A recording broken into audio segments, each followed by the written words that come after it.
Hey everybody, Jimmy Vercellino here, producing branch manager, Goldwater Bank Mortgage Division. Today, we're going to do something a little bit different. I'm going to introduce you to a dear friend of mine. I'm gonna run out and I'm gonna go connect with Tucker. TB, we're on our way, bro. All right, see you in a few. Bye. That was actually Tucker. Oh, we went to the wrong.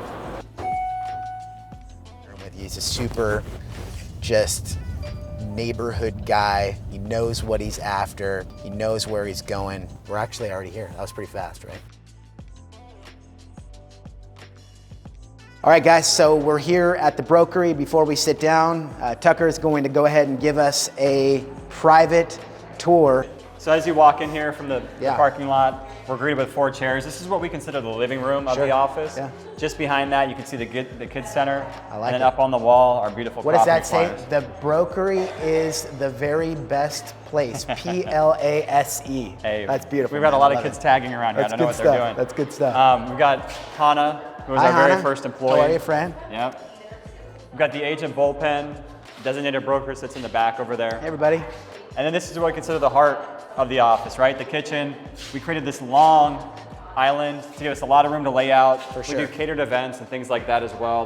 This is just a ton of entertaining space for us. Totally. A lot of the inspiration was from Southern California, so you'll see the lighter tones. Yeah. The steel tops for really clean finish and things like that. So as I told you, I'm here with a very special friend of mine, Tucker Blalock, owner of the Brokery, who is carving out some time with us, and he's going to pour into us today. So Tucker, thanks for being here, man. Yeah, thanks for coming to me, Jimmy. So quick couple of questions. How long have you owned the Brokery, and in particular this beautiful building that we're in? Sure, so we bought the land here where the Brokery is situated in 2013. Got to a point where the cash flow was right, ended up building the building in 2017, so we've been here for about 3.5 years right now. And how many agents do you have working directly for you? Right around 30 now. 30, and you specialize in the Arcadia neighborhood, correct? Yeah, I would say, Campbell corridor from Central Phoenix to Scottsdale Road. It's about 5 miles wide, but I like to be 100 miles deep, if that makes sense. So very niche focused.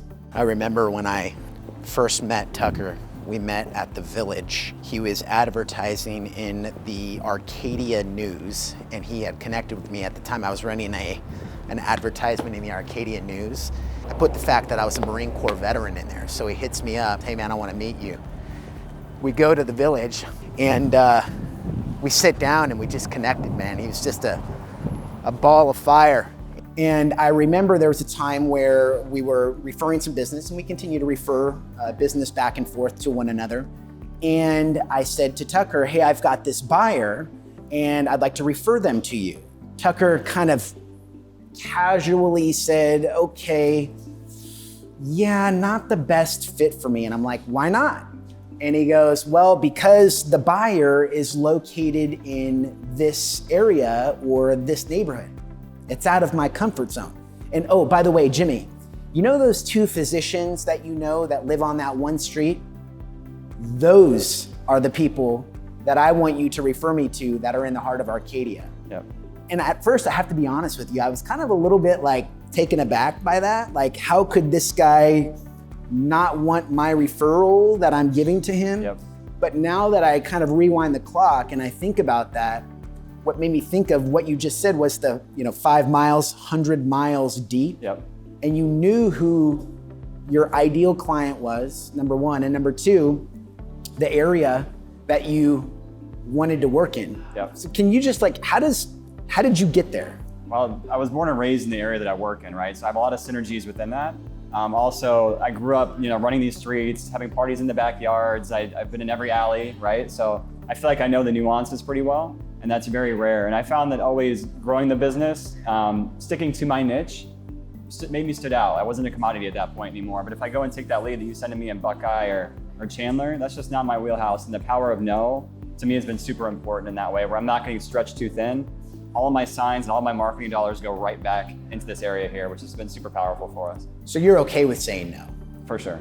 Love that.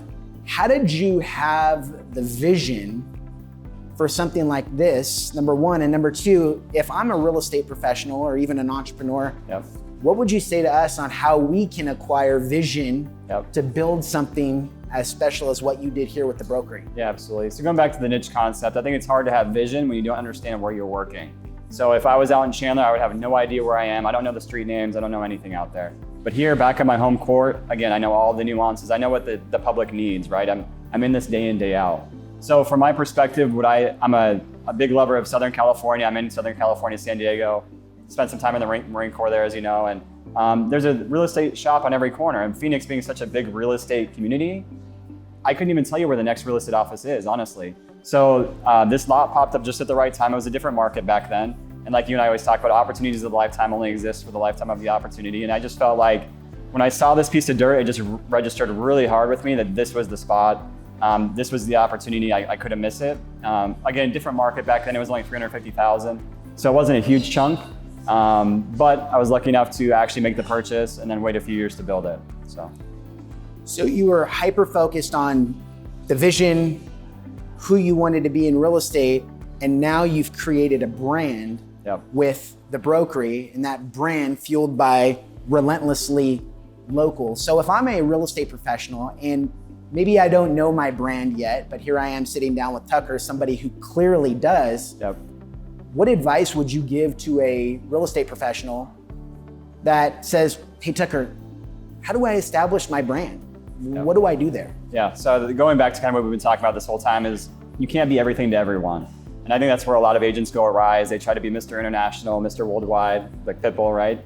I get back to the local scene. I just want to be the local guy that provides the most value possible. I'm going to know things about the market that nobody else knows, right? I'm going to have the coming soon listings before those other guys have them. To me, that's super important. That's where my value lies, especially with the Zillows and the Redfins and all these people online, the portals.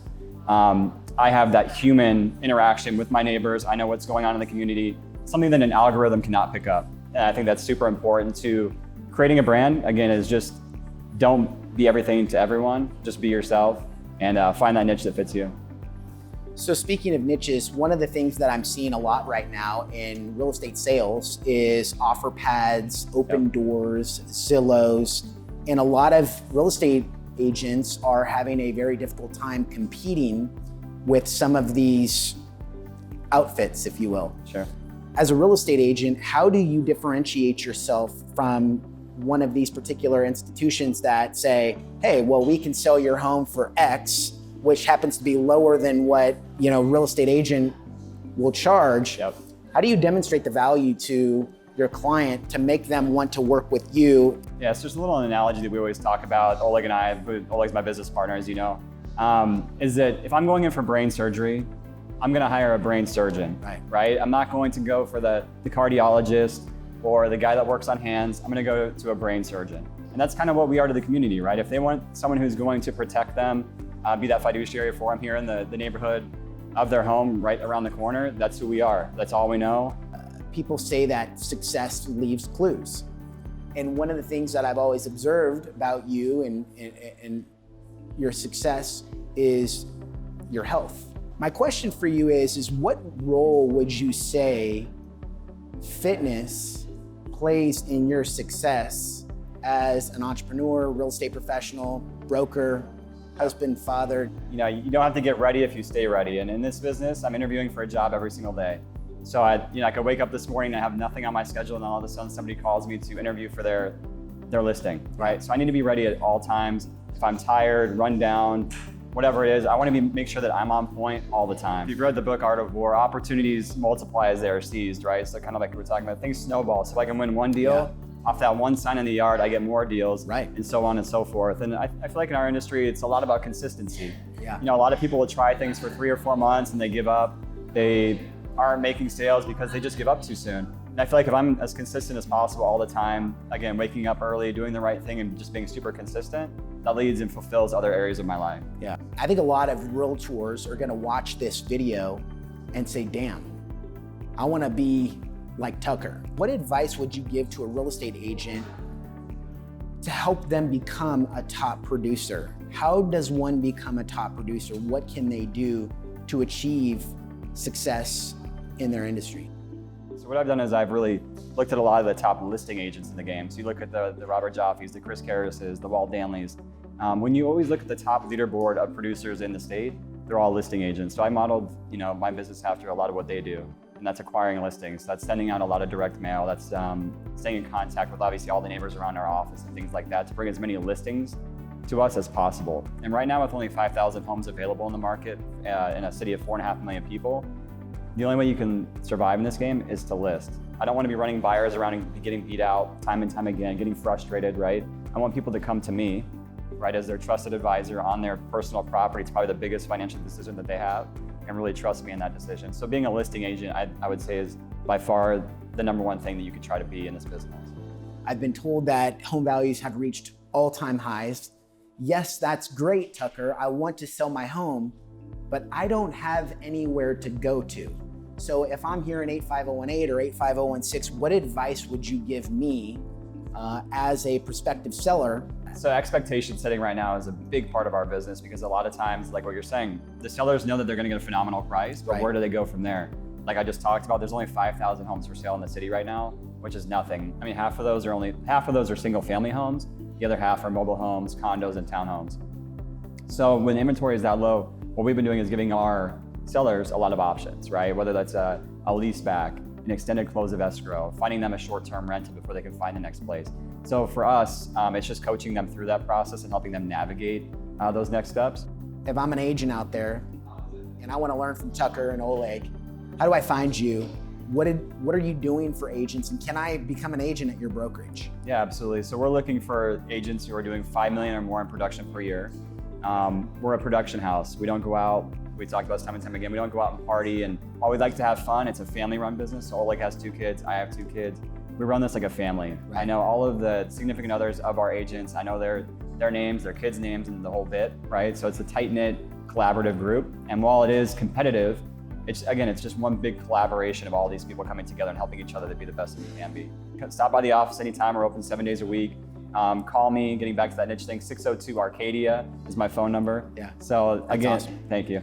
And you can also find me at thebrokery.com. Right, man. Well, I appreciate you having me out, bub. Absolutely. Good Much love, and I'll see you at the top, man.